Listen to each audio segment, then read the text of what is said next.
Mes chers amis, comment vous exprimer ma gratitude pour le formidable sursaut populaire en faveur de la démocratie et du droit que vous incarnez partout en France et dont votre présence nombreuse et fervente témoigne aujourd'hui. Il est impossible pour moi de cacher mon émotion, de vous voir ici et dans tous nos départements être à nos côtés.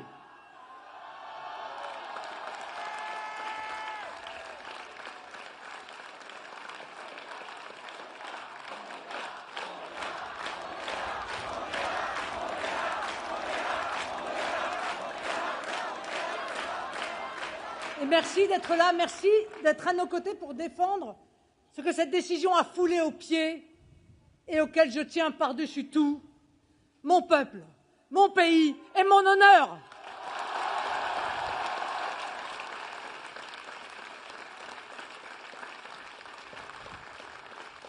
Un merci affectueux pour votre courage, votre ténacité, votre générosité. Vous êtes formidables. Vous êtes formidables.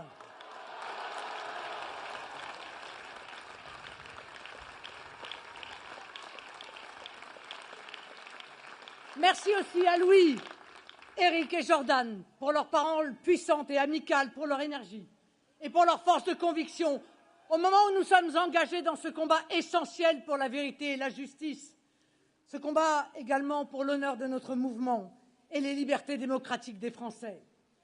Merci aux personnalités étrangères, chefs de gouvernement ou de partis qui se sont exprimés tout particulièrement à nos partenaires européens, membres du groupe des Patriotes pour l'Europe au Parlement européen. Merci aux centaines de députés européens et nationaux, aux élus locaux de France qui ont fait entendre leur voix à cette occasion. Et bien sûr, un remerciement infini aux demi-millions de Français, électeurs ou non du Rassemblement national, qui, par la signature immédiate de notre pétition, ont tenu à nous manifester leur solidarité.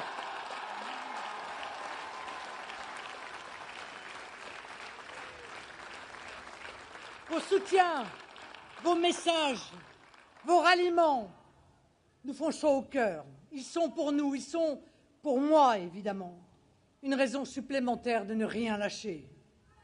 Et que chacun soit rassuré, je ne lâcherai rien.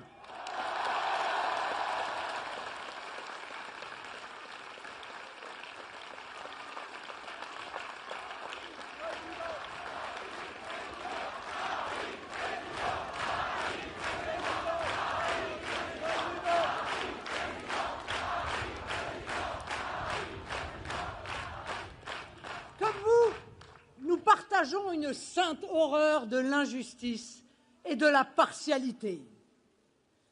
Nous ne pouvons que nous comprendre, vous le peuple de France, qui subissez chaque jour votre lot de dénigrement, de mépris, d'injustice.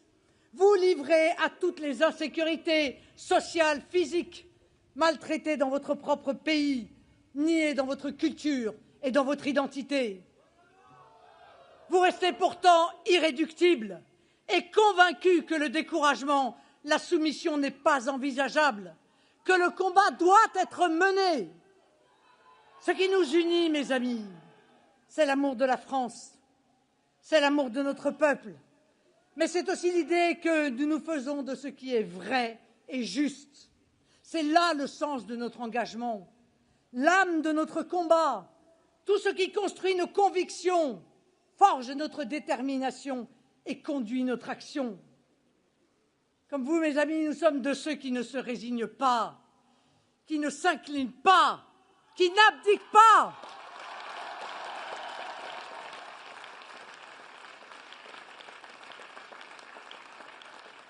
Nous savons que derrière les droits et les libertés que nous invoquons, nous défendons les droits et les libertés des Français, de tous les Français, et particulièrement des Français discriminés dans leur propre pays. C'est pourquoi nous croyons dans la politique, parce qu'elle peut, parce qu'elle doit combattre l'injustice, changer la vie, mais aussi affronter les forces du système dont le seul projet est de se maintenir, quel qu'en soit le prix, quelle que soit la bassesse des moyens mis en œuvre pour y parvenir.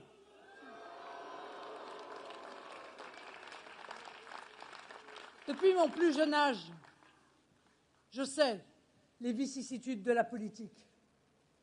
J'en connais les contraintes et les injustices. J'en connais la brutalité et même la violence. Je connais les blessures, mais je ne connais pas l'abandon. Je connais les souffrances qu'elle engendre, mais je ne connais pas le désespoir.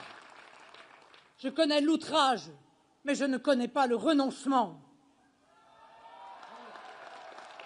Comme opposants, nous avons appris très vite que le combat judiciaire qui pourrait être mené contre nous faisait partie intégrante du combat politique. Sur le long chemin qui conduit aux responsabilités, nous avons eu à subir tant de mensonges, tant de calomnies, tant de coups bas et d'attaques, tant de mauvais procès qu'il nous a fallu déjouer. Tant auraient renoncé à notre place. Mais nous sommes toujours là. Et bien là.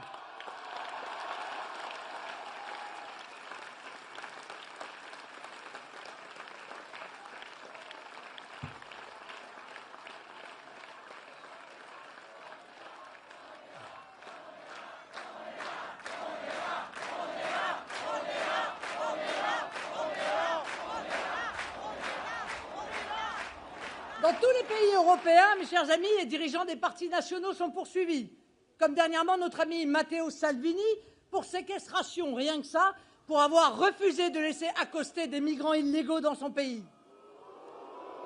Des candidats gênants sont interdits de concourir, comme en Roumanie. Beaucoup d'autres, d'ailleurs, sont victimes de campagnes de diffamation d'État sans pouvoir se défendre juridiquement. Comme vous, comme tous les militants, cadres et élus de notre mouvement, je ne me suis jamais battu pour moi-même, pas pour des avantages ou des honneurs. Que vaut notre sort personnel par rapport à la cause que nous défendons? Que vaut notre confort de vie quand c'est l'existence même de la France dont il s'agit? Vous savez, en politique, et surtout dans l'opposition, les couronnes sont davantage faites d'épines que de lauriers. Pour autant, nous avons de la politique une haute idée, car il n'existe pas d'activité plus noble, plus tournée vers les autres et la bienfaisante action publique que la politique. Le débat d'idées, la confrontation loyale des points de vue et la fédération des énergies à la recherche du bien commun, c'est cela pour nous la politique. C'est pourquoi l'engagement militant nous semble si naturel, si estimable. Comme de très nombreux adhérents de partis et élus de tous bords, nous voyons l'engagement politique comme une sorte de sacerdoce, un sacerdoce laïque, mais auquel il faut beaucoup sacrifier. Cet engagement politique nous apparaît être, dans la France et l'Europe d'aujourd'hui, un impératif absolu. Quand le pays s'affaisse et perd sa souveraineté, quand le peuple souffre, quand l'avenir collectif semble incertain, alors l'engagement n'est pas seulement une nécessité, c'est un devoir. Je continue à croire que la politique n'est pas ce que certains voudraient en faire, y compris avec des apparences légales et prétendument respectables. Un jeu pervers de persécution des opposants, de criminalisation des adversaires, la volonté de ruiner les partis d'opposition avec un seul objectif, garder le pouvoir alors que l'on mène le pays à la ruine et au chaos. Et parce que l'activité politique est respectable et noble, elle doit être aussi respectée. Les élus ne sont pas des trophées de tableaux de chasse qu'il faudrait accrocher sur je ne sais quel mur des cons. Il en va de la liberté politique dans le pays et donc de la conduite démocratique des affaires publiques. Il ne serait guère rassurant pour notre société que derrière la chasse à l'homme politique se cache l'objectif de dissuader les vocations à l'engagement public. Et c'est pourtant ce qui se profile dans notre pays, qui est confronté aujourd'hui à une très grave crise de l'engagement politique que vous faites heureusement mentir. Alors, on peut s'interroger, à part pour en faire des trophées sur un tableau de chasse, pourquoi ajouter l'humiliation aux poursuites? Je pense à cet ancien président de la République que nous avons pourtant largement combattu et contre lequel est requis la perte de ses droits familiaux ou 7 années de prison, avec l'objectif à peine dissimulé de faire de sa faute, si tant est qu'elle existe, un acte plus durement sanctionné que la plupart des crimes. Je pense à ces incriminations dont l'intitulé déshonorant sont bien éloignés des faits dont on nous demande de répondre. L'humiliation, tout comme la vengeance ou le concept de tableau de chasse judiciaire, tout cela est à l'opposé de l'idée que je me fais de la justice. Tout cela me fait horreur. Je ne dis pas cela pour me dérober. Ce n'est ni dans ma nature, ni dans mes principes. Je le dis car c'est comme cela que je me suis présenté à l'automne dernier devant le tribunal, avec le respect que je crois dû à l'institution de la justice de notre pays. Je l'ai fait avec les arguments de droit et de raison qui me semblent me disculper totalement, ainsi que mes compagnons ou notre parti. Je l'ai fait avec la confiance qu'un justiciable est en droit de placer dans la justice d'un pays démocratique. Cette affaire, je le rappelle, fut engagée à l'instigation de nos adversaires socialistes du Parlement européen, avec le bras lourdement armé d'institutions européennes, plus enclines d'ailleurs à regarder la paille qui est dans l'œil de ses opposants que la poutre qui est dans celui de ses soutiens et même de ses membres ou dirigeants les plus haut placés. Des affaires récentes de lourde corruption en témoignent d'ailleurs. Le Qatargate, WeWhy, des affaires pour lesquelles l'OLAF, cet organisme totalitaire de la Commission européenne, a préféré regarder ailleurs.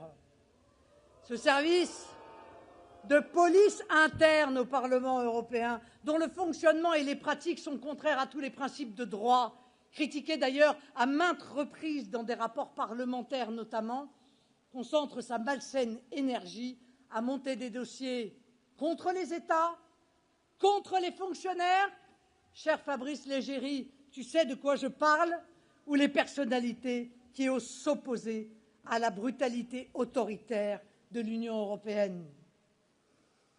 Nous étions, dès le départ, vous le voyez, très éloignés des motivations de droit et d'une démarche judiciaire exempte de partialité politique.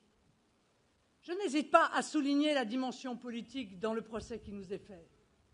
Car comme pour d'autres, ce qui aurait dû ne rester qu'un simple différend administratif avec les services du Parlement européen s'est transformé en incrimination la plus sévère et la plus infamante possible.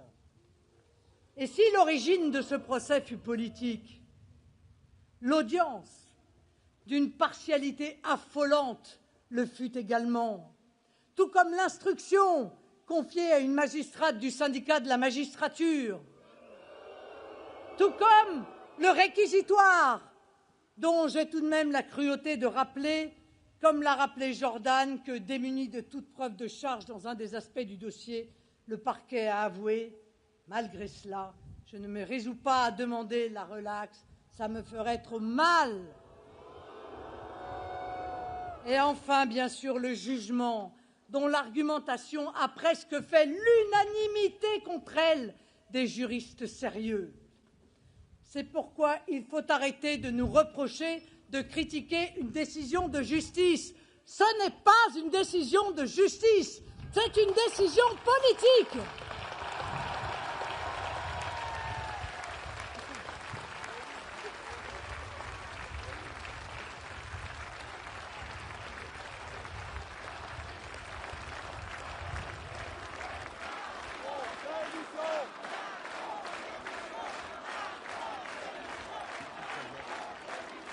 Voilà donc qu'il faudrait m'éliminer de la vie politique, sans voie de recours possible, au nom d'un soi-disant trouble à l'ordre public démocratique, concept purement et simplement inventé pour l'occasion. Pardon, mais le principal et même l'unique trouble à l'ordre public démocratique, c'est bien celui qui consiste à empêcher l'unique souverain, le peuple, de s'exprimer.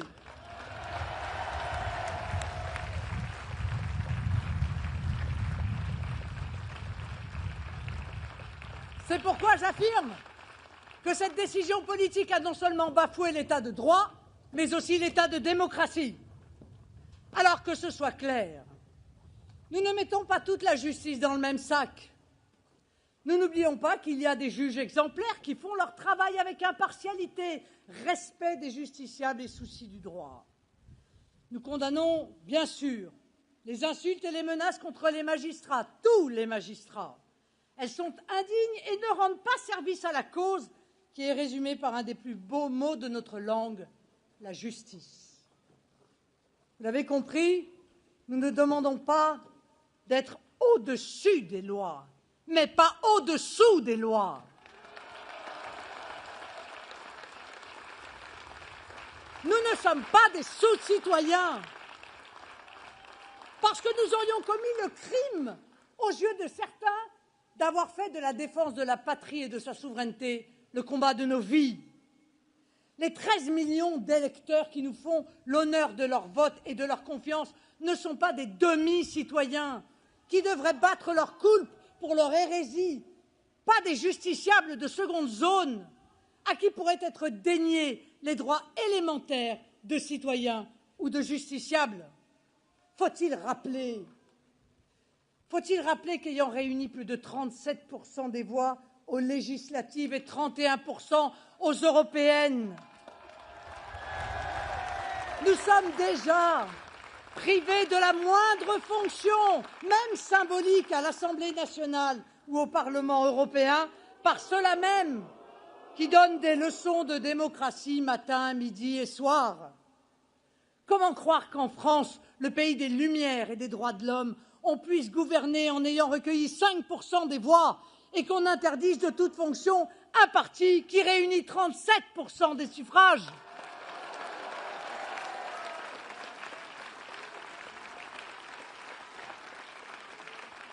Dans ces conditions, je le dis, notre combat est aussi un combat pour les droits civiques, parce qu'il existe manifestement en France plusieurs catégories de citoyens. Imaginez, mes amis, que certains esprits chagrins et intolérants se sont même offusqués que nous puissions nous réunir aujourd'hui sur cette place, dans la capitale de notre pays, comme si le droit de réunion devait aussi nous être retiré. Les mêmes, d'ailleurs, qui ne trouvent rien de scandaleux à manifester avec violence contre le résultat des élections. Eh bien, ils nous reprochent, avec des arguments aussi grossiers qu'outrageants, aussi excessifs que ridicules, de faire un meeting de soutien à la démocratie et d'exprimer notre indignation quand sont violés aussi évidemment les principes fondateurs de notre État de droit. À tous les Français que l'on veut intoxiquer, je veux dire que notre ligne de conduite ne sera jamais celle de la brutalisation, chère à d'autres formations politiques, mais celle pacifique du pasteur Martin Luther King pour les droits civiques des citoyens américains à l'époque opprimés et privés de droits. Nous entendons pour cela inviter tous les Français épris de liberté à s'engager à nos côtés dans une résistance pacifique et démocratique, une résistance populaire et patriote.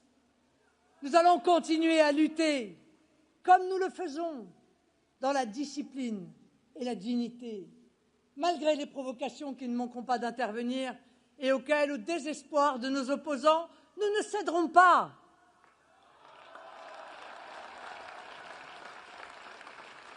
Malgré les fantasmes de nos adversaires, il n'y a chez nous aucun esprit de sédition, seulement la volonté inaltérable de défendre pour nous et pour tous les Français de métropole, d'outre-mer et du monde qui sont exclus ou se sentent exclus leurs droits, tous leurs droits.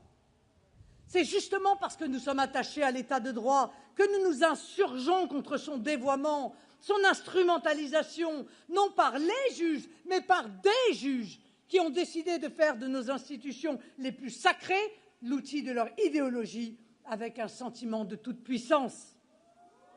Personne, et surtout pas les défenseurs du principe d'indépendance de la justice, ne peut cautionner le fait que des magistrats, sous couvert d'appartenance syndicale, se targuent de mener un combat militant ouvertement politique contre les patriotes, un combat ostensible et revendiqué dans un esprit de vengeance politique.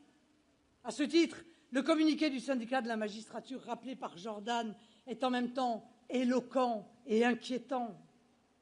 Personne, et surtout pas les défenseurs du principe d'indépendance de la justice, ne peut cautionner le fait que des magistrats criminalisent des idées politiques souverainistes ou en fassent une circonstance aggravante. Je rappelle l'argument insensé du tribunal. Je cite, « L'atteinte aux intérêts de l'Union européenne revêt une gravité particulière dans la mesure où elle est portée, non sans un certain cynisme, mais avec détermination par un parti politique qui revendique son opposition aux institutions européennes. » Cet argument marque le caractère éminemment politique de cette décision. Quel justiciable peut ne pas trembler à l'idée de se voir désormais appliquer la rétroactivité de lois, de réglementations européennes ou de jurisprudence, comme ça a été le cas dans cette affaire, parce que ces idées ou son nom ne plaît pas à un juge dont l'impartialité est ainsi gravement questionnée. La justice dans un pays de droit qui se respecte ne peut pas être une loterie, mes amis, et l'innocent doit l'attendre, pas la craindre. Pas davantage, les juges ne sont des législateurs qui se substitueraient aux représentants du peuple démocratiquement élus. Chacun doit être à sa place. Et nous devons rappeler que le judiciaire n'est pas un pouvoir, mais une autorité. Qui peut justifier qu'étant présumés innocents, en ayant interjeté appel, nous puissions être malgré tout rendus inéligibles par le bon vouloir d'une décision dont les plus acharnés de nos adversaires peinent à justifier l'argumentation juridique de façade. Pire, que le droit à un recours effectif soit présenté dans cette décision pénale comme un privilège dont nous devrions être privés, alors qu'il est au contraire la quintessence du droit dans une démocratie mature. Qui peut se satisfaire que la France enterre le principe de double degré de juridiction, qui est une garantie faisant partie des droits fondamentaux de tout justiciable dans un État de droit? Ce principe se fonde sur la conviction raisonnable que des juges peuvent se tromper. Et c'est si vrai que près de la moitié des décisions de première instance sont réformées ou modifiées en appel. Qui peut enfin accepter l'effacement de notre modèle de justice dont nous étions, à juste titre, si fiers, et dont je rappelle qu'elle reconnaît aux prévenus deux droits inaliénables, le droit de se défendre, le droit de disposer d'une instruction à charge, mais aussi à décharge, c'est-à-dire une procédure contradictoire qui recherche la vérité et non un système qui cherche à vous faire reconnaître par la menace de peine aggravée des incriminations dont vous êtes innocent. Ah, je sais, l'avocate qui ne peut s'empêcher parfois, souvent, de se réveiller en moi, ne se résout pas à ce que le simple fait de se défendre lors d'un procès puisse être retenu comme une prétendue preuve de la culpabilité et serve d'argument pour faire de nous des récidivistes en puissance. Cela n'est pas la justice, ça s'appelle la chasse aux sorcières.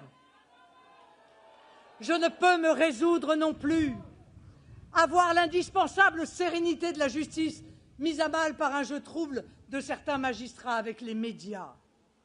Comme si la justice pouvait être un levier d'un combat médiatique contre les politiques. Et ce jeu trouble, il est allé jusqu'à adresser le jugement complet aux médias le soir même du délibéré, alors que nos avocats, nous, ne l'ont eu que le lendemain. Ah, vous l'avez compris. Nous ne contestons pas la justice, mais demandons que ces dévoiements indignes d'une démocratie cessent. Dans cette incroyable inversion accusatoire, ce serait nous qui serions un danger pour la démocratie et l'état de droit. Je le dis et le redis solennellement ici. C'est nous qui sommes les plus fervents défenseurs, les plus ardents protecteurs de la démocratie et de l'état de droit.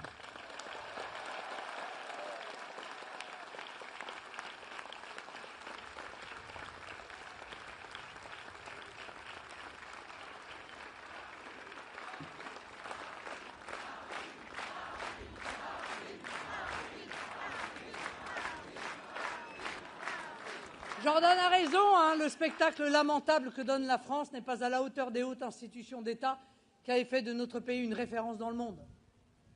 Elle n'est pas à la hauteur du message universel de la patrie des droits de l'homme, pas à la hauteur de son image de grande démocratie éclairée. Personne hors de nos frontières ne peut comprendre qu'aujourd'hui, certains en France considèrent que l'expression démocratique du peuple souverain doit être encadrée, limitée, dès lors qu'elle n'est pas conforme à leur vision. Or, l'article 3 de la Constitution, de notre Constitution, est clair. La souveraineté appartient au peuple, qui l'exerce par ses représentants et par la voie du référendum.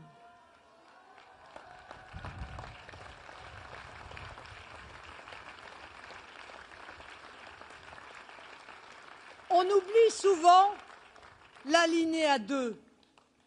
Aucune section du peuple ni aucun individu ne peut s'en attribuer l'exercice.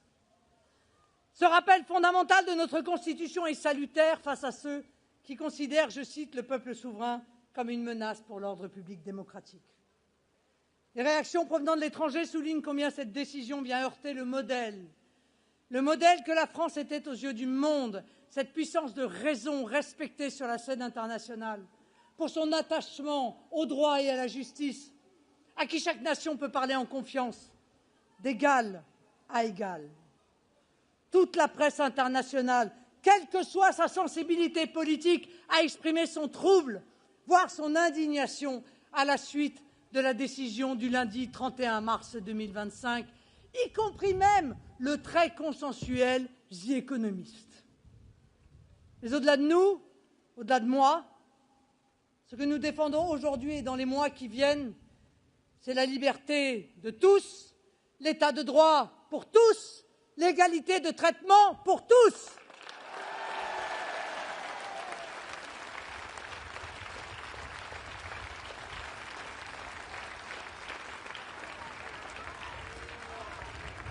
Ce que nous défendons, ce sont les fondements de notre démocratie qui reposent depuis Montesquieu sur le principe de la séparation des pouvoirs. Oui, je le dis, la justice ne peut s'ingérer dans la façon dont les élus conduisent leur mandat au service des Français, dès lors qu'il n'y a pas de corruption ou d'enrichissement personnel. Elle n'a pas non plus à choisir les candidats aux élections. Il y a des équilibres que notre pays doit retrouver s'il ne veut pas tomber dans un autre système que la démocratie, car tous nos principes vacillent en réalité sur leur base. Nous défendons aussi la présomption d'innocence, qui, avec le secret de l'instruction, doit manifestement être urgemment rétablie dans notre pays. Parce que lorsque les droits des justiciables disparaissent, lorsqu'ils sont quotidiennement bafoués par le tribunal médiatique, tous les citoyens sont concernés parce qu'ils sont tous potentiellement menacés. Nous ne sommes pas les seuls à nous en inquiéter. Des voix en dehors de notre mouvement et parfois venues de camps opposés au Rassemblement national se sont élevées pour souligner le caractère contestable et même fantasque des fondements juridiques de ce jugement. Leur honnêteté intellectuelle les honore, leur liberté d'esprit et leur courage honorent la France. Ces prises de position montrent que ce combat pour la justice, ce combat pour le droit n'est pas seulement le nôtre, mais celui de la société tout entière, de l'institution elle-même, de la communauté judiciaire et bien sûr du chef de l'État, garant du bon fonctionnement des institutions. Vous savez, la décision dont nous sommes victimes, comme les décisions injustes qui frappent tant de justiciables en France, soit par les délais, soit par des résultats déroutants, sont aussi le signe d'une érosion de nos institutions, que l'on ressent dans les études d'opinion et qui démontrent une perte de confiance des Français dans leur justice. Ce constat ne fait que renforcer notre détermination de voir l'État se redresser dans ses fondements. Or, il n'y a pas de redressement de l'État sans renouer avec une confiance populaire en la justice. La justice a un rôle essentiel et noble auquel je crois profondément. Par son exemplarité, son sens du bien commun, la justice, consciente de la portée de ses décisions et de son rôle social, doit rassurer et fédérer les citoyens. Nous lui en donnerons les moyens matériels et humains. À elle, sans attendre, de se livrer aussi à une introspection et de ne pas se couper du pays en s'enfermant encore davantage dans une logique corporatiste. Je veux croire que cette affaire aura un effet positif et permettra une prise de conscience sur l'état de droit dans notre pays, sur la notion sacrée des droits de la défense, sur la place de la justice dans notre société, sur le droit du peuple à choisir ses représentants, c'est-à-dire en un mot, sur la démocratie. Ceux qui tentent de nous soumettre ou de nous faire baisser la tête ne paraissent grands qu'à ceux qui sont déjà à genoux. Nous, nous sommes debout pour la justice, pour le peuple et pour la France. Aujourd'hui est un jour historique, un jour où se lève avec joie et ferveur un grand mouvement en faveur de la liberté du peuple. Cette aspiration à la protection, au respect, comme le refus des citoyens d'être traités en sujet, est irrépressible et, je le crois, irrésistible. Cette aspiration est la nôtre. C'est cela que nous défendons envers et contre tout depuis des décennies. Et je crois profondément que nous sommes le seul mouvement à être assez solide et assez courageux pour mener ce combat.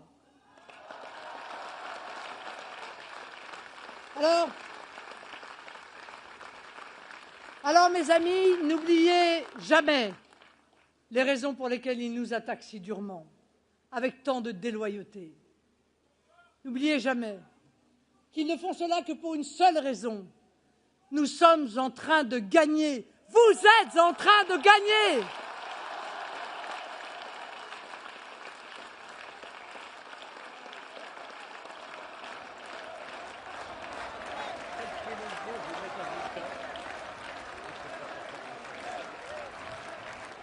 N'oubliez jamais qu'ils sont pleinement conscients de l'immense vague que constituent d'élection en élection vos millions de bulletins de vote. N'oubliez jamais que nous sommes le parti des bâtisseurs, le parti des conquérants, le parti des amoureux infatigables de notre grande et belle nation. N'oubliez jamais que nous devons garder chevillé au corps et au cœur la seule cause, la plus belle cause qui vaille, la France. De partout, les citoyens de tous bords politiques, de toutes origines, de toutes confessions doivent nous rejoindre pour conduire cette œuvre de redressement national et de refondation sociale. J'ai besoin pour cela de votre persévérance, de votre courage, de votre combativité, de votre solidité, de votre espérance. Ce sera une formidable aventure politique et humaine. Ce sera pour chacun d'entre vous la plus haute mission de votre vie. Et lorsque la victoire viendra, ce sera pour la France l'aube de la Renaissance. Vive la justice! Vive la République! Vive la France!